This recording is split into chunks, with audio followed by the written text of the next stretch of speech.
Welcome to Legends from the Fireside.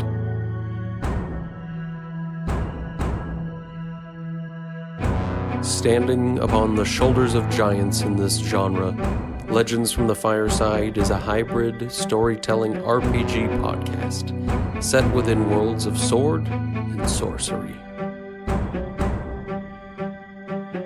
In our tales, the dice tell the fates of those worlds, for good or for ill. No character is sacred. Survival is not guaranteed. As storyteller and game master, I craft the narrative from these dice rolls and create quests from this chaos, all without knowing what could happen next.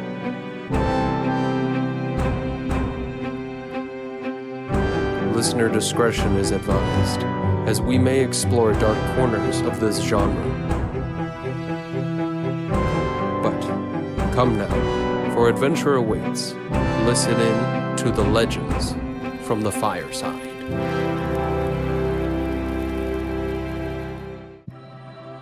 In the last episode of Legends from the Fireside, the heroes Nem and Maris had fought their way bravely through two more of the guards in this strange dungeonous dwelling that they had found themselves.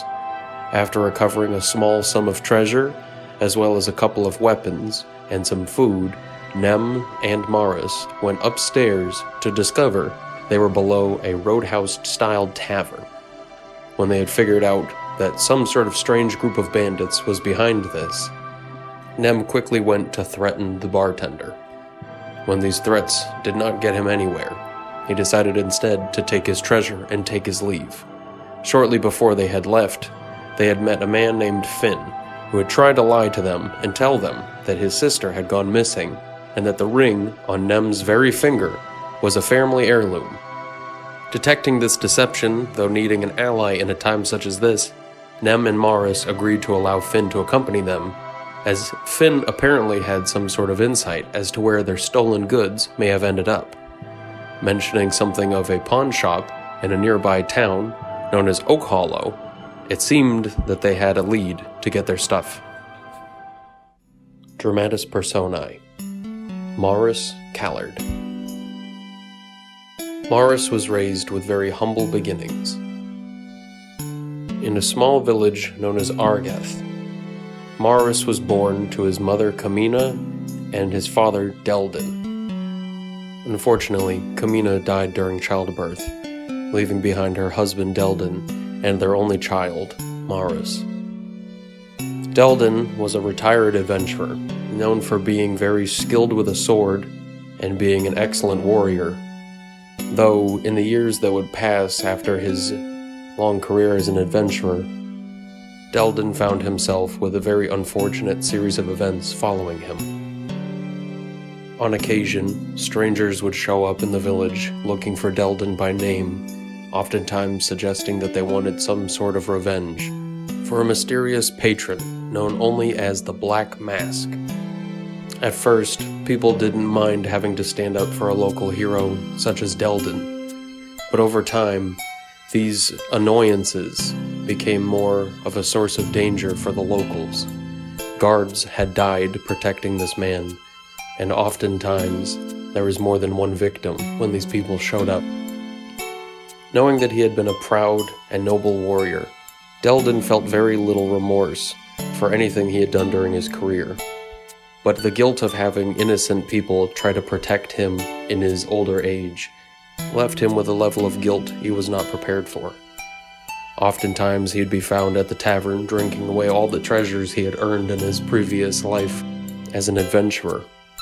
He had developed a reputation around town as a drunkard, an oaf, and overall an embarrassment to have around the village. Altogether, however, with this guilt aside and all of his questing behind him, Deldin now lives as a very humble, proud farm owner. Having taught his son the ways of a farmhand from a very young age, Maris had learned a thing or two about a hard day's work, patience, as well as building him into a strong man much like his father.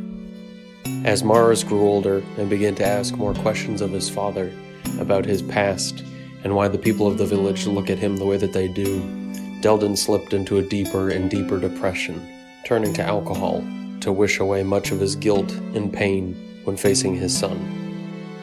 At first, Morris thought very little of this, thinking that perhaps this was a normal thing for an ex-adventurer to feel. But over time, small bits of history about his father's career and even his time in the village of Argeth had come forward. Children around his own age would mock Morris, insulting him and telling him his father was a no-good drunk who had cursed the village with his presence. On occasion, adults too would make fun of Morris, laughing about how his father was such a waste of space, and being surprised that his son could turn into anything less than a drunkard himself. Morris, always believing that his father must have some sort of reason for what he does, turned away much of these criticisms and much of this mocking torment, assuming that these people were just jealous, or perhaps they themselves lacked the kind of patience and good character that his father had. Having been picked on in the village as much as he had been, took a toll on Morris's self-esteem and made him into a very shy and uncharismatic individual. It made it very difficult for him to make friends, as well as to find any sort of companionship, even as a youth. But at the ripe age of 13, he had found a girl that he had fallen in love with, simply by looking upon her face. Her name was Laureen. Laureen was a blonde girl with bright blue eyes, who was the daughter of the local baker. She was, by all measures, a very popular young teenage girl, and one who was very kind-hearted and accepting of all. And even though she was very welcoming of Morris, and any time he wanted to speak with her, Morris couldn't get over the fact that the butterflies he felt in his chest were just too much to allow him to speak with the same flow he would have when talking to his friends or his father. But it seemed that his interest in young Laureen was not something that was easily missed by his peers. A group of local boys, Morris's own age, took great pleasure in picking on him, knowing that his father's reputation had drawn much of the ire of their own fathers. They felt it was natural for them to pick on Morris in the same way. After one of the particularly spiteful boys had noticed how he looked at Laureen, they had decided they would play something of a prank on him. They had decided that they would take a small box and fill it to the brim with bugs, worms, and all kinds of disgusting things that they could find around the farmstead. Soon, these bullies had found Laureen and decided to give her the gift, saying that Morris was too nervous to hand it over himself, but said that the box was filled with all of his truest feelings for her. Unfortunately, when she opened it and saw all the disgusting things within, she shrieked in terror and cursed his name. The next time that Laureen had seen him in person, she rushed right up to him and punched him square in the nose. Naturally, the bullies who had been around thought this was hilarious and relished in the victory of their plot. Morris, who had never dealt with such a feeling before, had seen these bullies laughing at his dismay. Morris did what came naturally to him as he indulged in his feelings of rage, and he ran right up to one of the bullies and punched him square in the face as well. As the bully went reeling back, not being prepared for such a strike, two of the other boys tried to grab Morris by the arms and try to grapple him to the ground so that they could beat him. But Morris, in this state, was far too angry and far too strong to be held down, and before anybody knew it, Morris had beaten all three of them, and not just beaten them, but savagely beaten them. From that point forward, Morris had earned himself equally as much of a troublemaker's name as his father, albeit on a different level, but it was known to avoid both of the men of the Callard house. And while Morris had hoped that he might be able to find some sort of solace in his father, he realized at this point that his father's drinking left him pretty well unable to empathize with his son's plight. His son had officially become an outcast just like himself, and rather than offer him some sort of sense that things could turn around, his father instead seemed to accept this as their lot in life. Morris had then vowed that he would not attack anyone in any way, and he refused to fight anybody ever again. After seeing what he had done to these boys, he knew that no good could come from such a thing. Chapter 3, Day 1, Evening, Party Status. Morris, 7 out of 8 hit points. Nem, 7 out of 8 hit points. And Finn, 4 out of 4 hit points. It was on a brisk spring evening that the 3 men had left the inn, aptly named the Safe Stay. And while none of them had a tent nor a bedroll, apart from Finn, who had only mild preparations for such a trip, the party did not lack the vigor and the confidence required to survive out here in the wilderness. Nem had decided for the party that it would be wiser to take the shortest possible route on their way to Oakhollow to retrieve their goods from the local pawn shop. Finn, who was relatively well acquainted with this area, had mentioned that this would be about 3 to 4 days worth of travel if they traveled north through the plains and farther into the Moonwash Hills, just around where Oakhollow is. This first evening's travel was a relatively short trip, as the party realized, a couple hours having left the tavern, that they were merely trying to outrun the dangers of the tavern itself, rather than finding an effective camping spot. And so, beneath the light of the stars above, the 3 men laid out in the grasses and attempted to set up something of a small campfire before going to bed. At this point in time, I think it's safe to start rolling on an encounter table as well as a foraging table.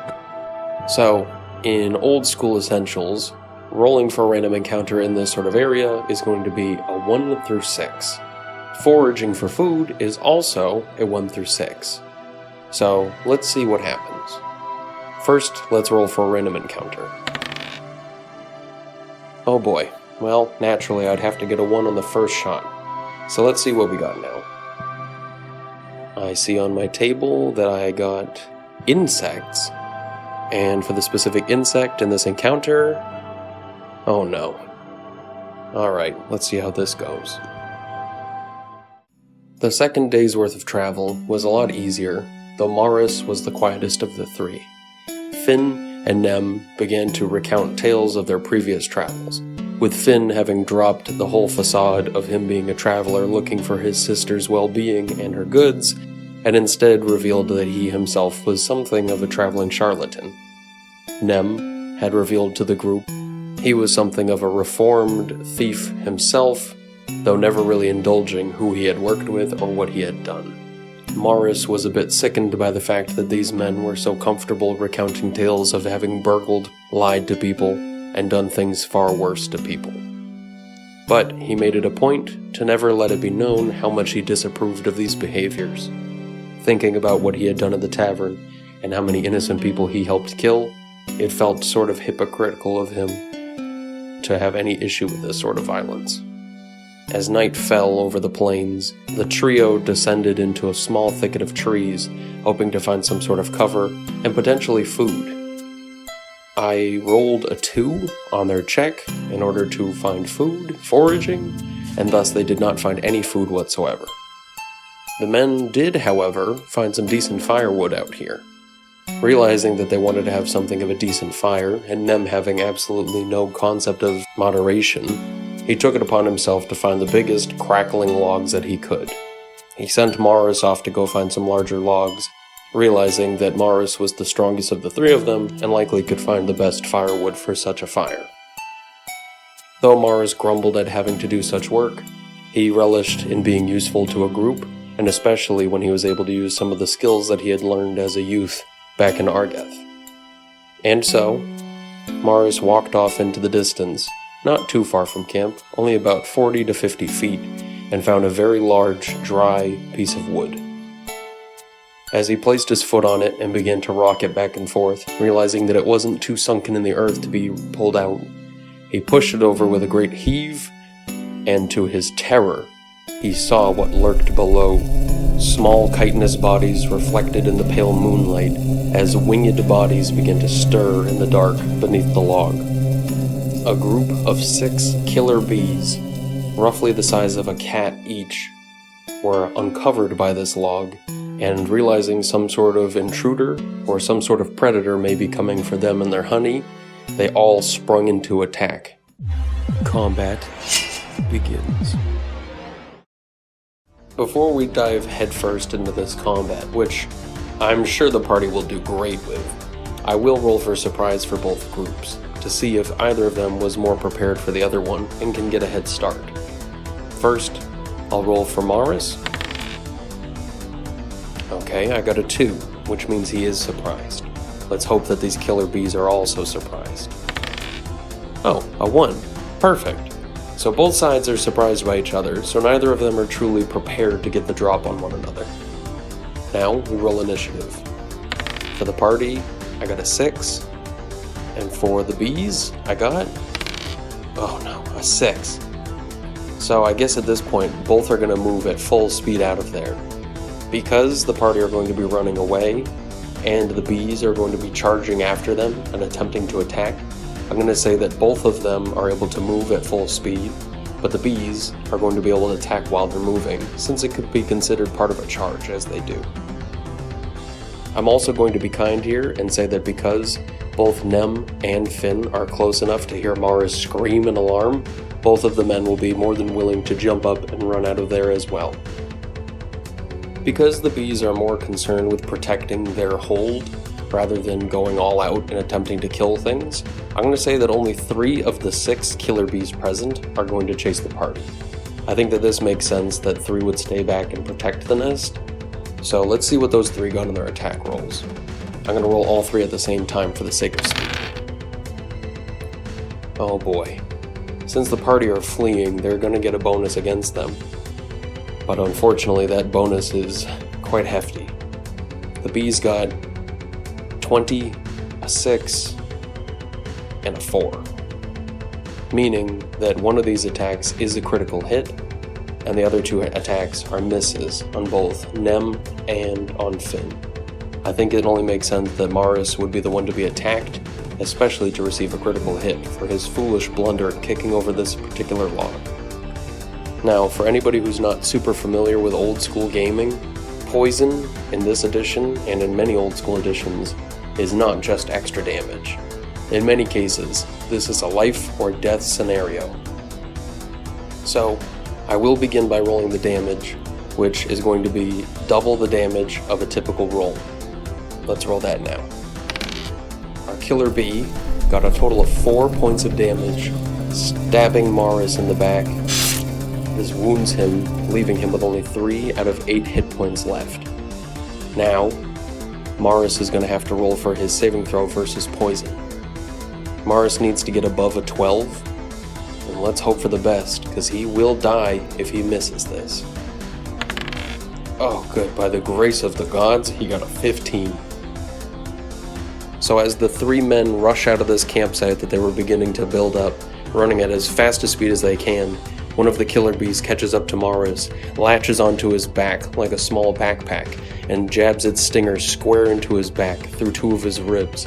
As the stinger breaks off, the killer bee falls to the ground, harmless and dying after stinging him, but pumping him with a brutal venom. Morris felt his insides on fire at this point, as the pain rushed through his entire body. He pushed himself to keep sprinting, screaming in terror and agony as he did. Now, as we roll initiative for the second round, let's pray for our party.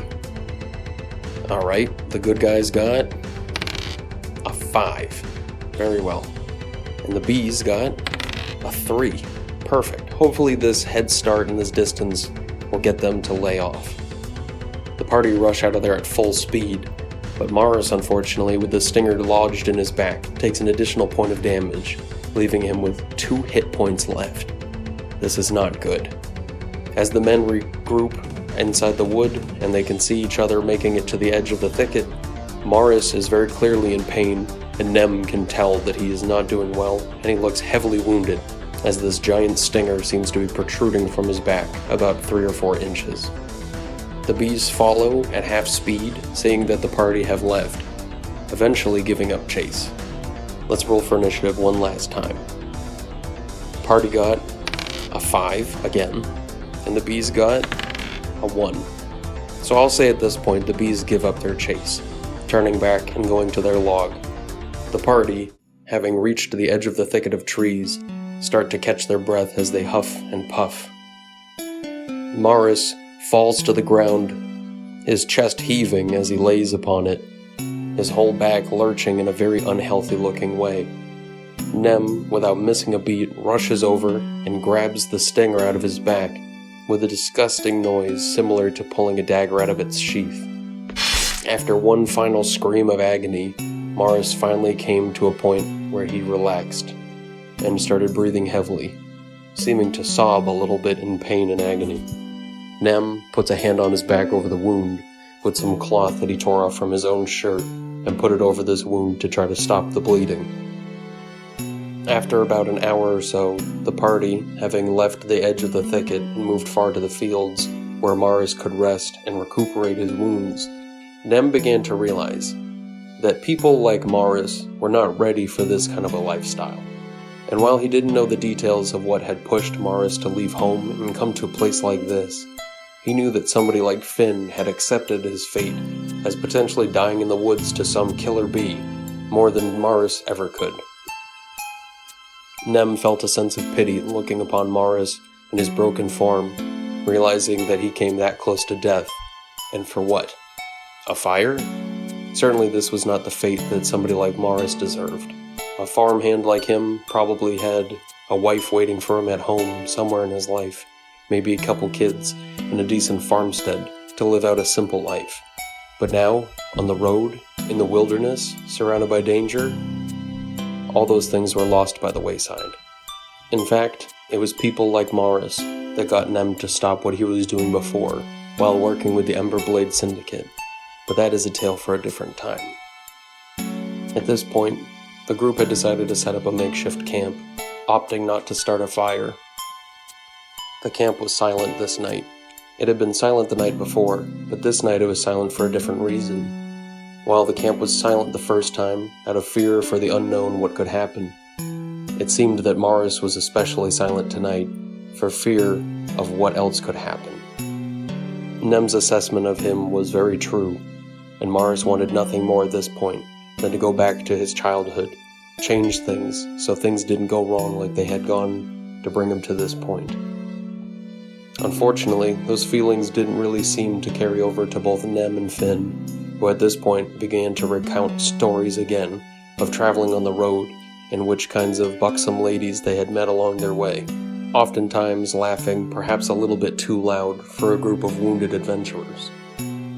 But as the stars descended, the moon fell, and the sun rose again, the group was ready to travel again. On this, the third day, the party now had regained some hit points from their travel.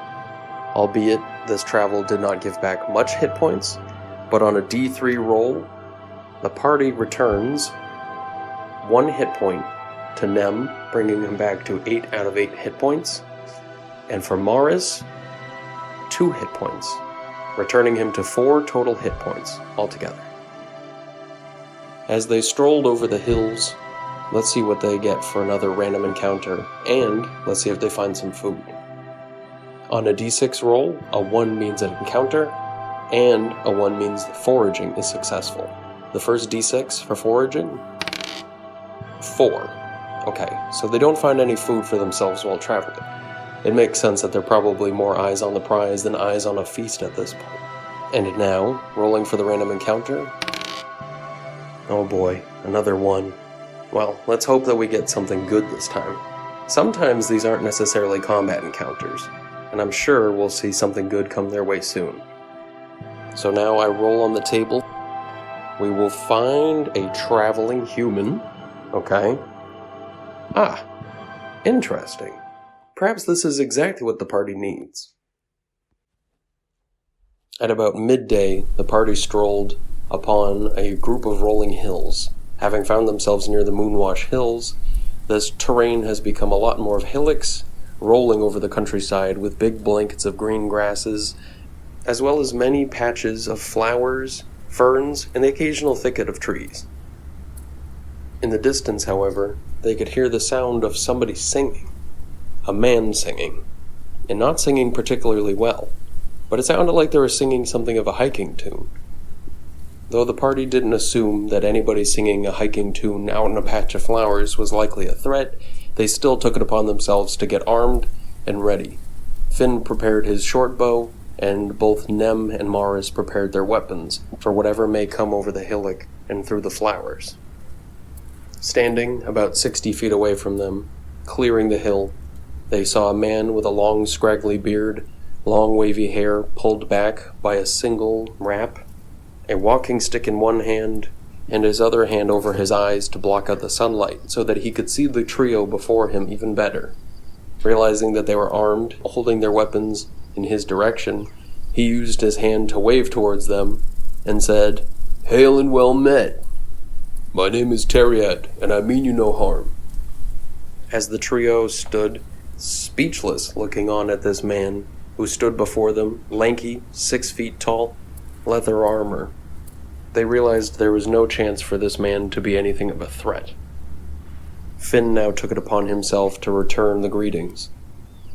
"Well, Teriad, if that is your name, what are you doing out here?" Teriad, lacking all social graces that one might expect, began to scratch at his beard instead of answering. "I am a traveler of Hemwall. The world is my chapel, and the road my sermon." Almost stupefied by hearing this response, the trio looked at each other with a look of curiosity and confusion.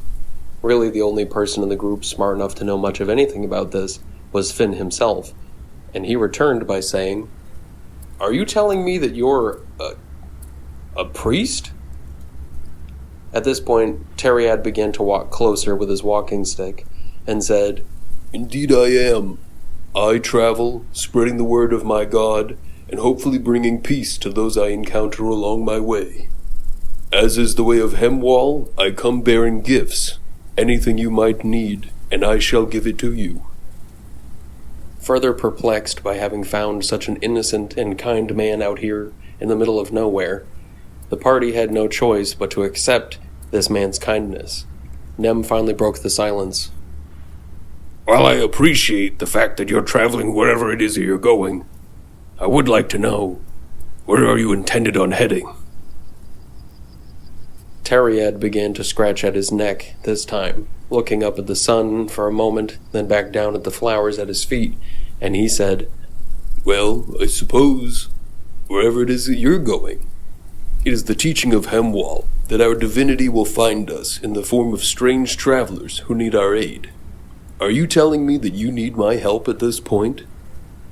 As his eyes found Morris, and his bandage wrapped around his waist, covering the wound on his back, he immediately nodded his head a few times, with a look of smug piety, realizing this may be his first holy quest. Morris, realizing that this man was eyeballing his wound, shifted his position as to not look weak in the face of a stranger. "If you're going to help us, then I suppose you should help us. But don't treat us like we need your help, okay?" said Morris as he shifted his weight again, this time taking on a very defensive look. Nem floated a hand before Morris's chest, trying to signal that he should calm down, and that this man may be a blessing in his own right. "So, I guess my first question is, do you know the way to get to Oakhollow?" "Oakhollow? Yeah, no, I was there not too long ago. I've been traveling through the woods for a while, over the hills, exploring all the gifts of the road, and those of the path not yet laid." Finn had met many holy men in his past, and Nem had met many on his days of questing. Both of them rolled their eyes, having heard the talk of a priest at work.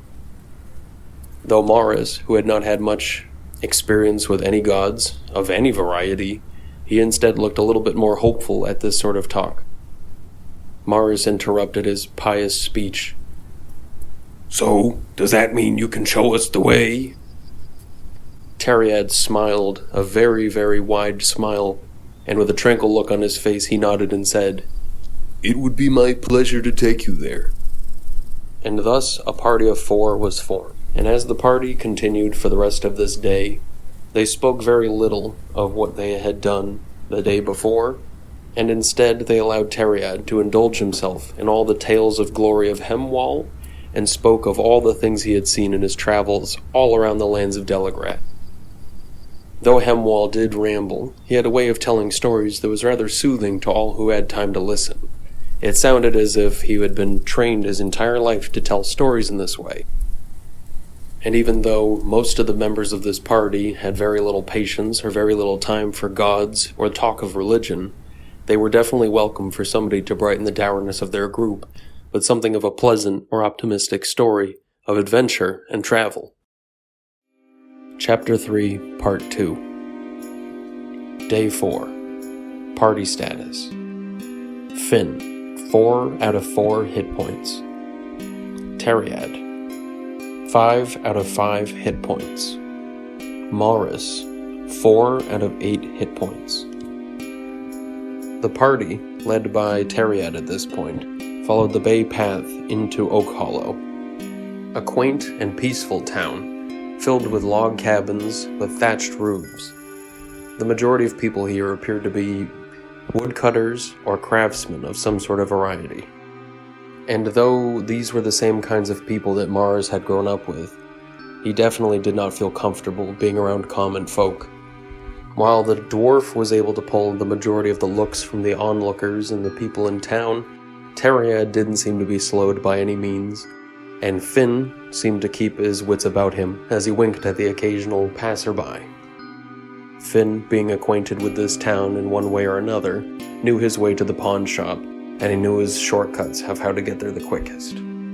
Seeing the common symbol for the pawnbroker with the 3 golden orbs held together with 3 lines, Finn approached the door and gave it 3 quick raps of his fist. The door opened, and a broad-faced half-orc looked back at him from the doorway, gave him a smug look, and closed the door again. Finn replied by knocking the same 3 raps again, and the door swung open, with the half-orc giving him a dirty look. Finn, unfazed by this, placed a hand upon his chest and shoved him aside gently, walking in and seeing somebody behind the counter. This man behind the counter was something of a friend or a foe of Finn's. The party was not really aware of which one it was, but to their great dismay, this large and bronze-skinned man with dark hair pulled back into a tight ponytail looked at him, pointed one finger, covered in silver rings, at Finn, and said, "You rat-eating, filth-mongering, slime-dwelling piece of filth! You have a lot of nerve to come to a place such as this!"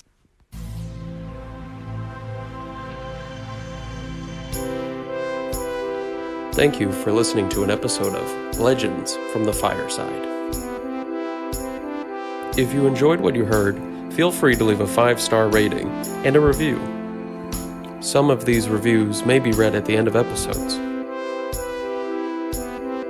You can also reach me at Legends from the Fireside on Twitter, or you can email me at legendsfromthefireside@gmail.com. Again, thank you for listening to the show, and be sure to come back soon to listen to more Legends from the Fireside.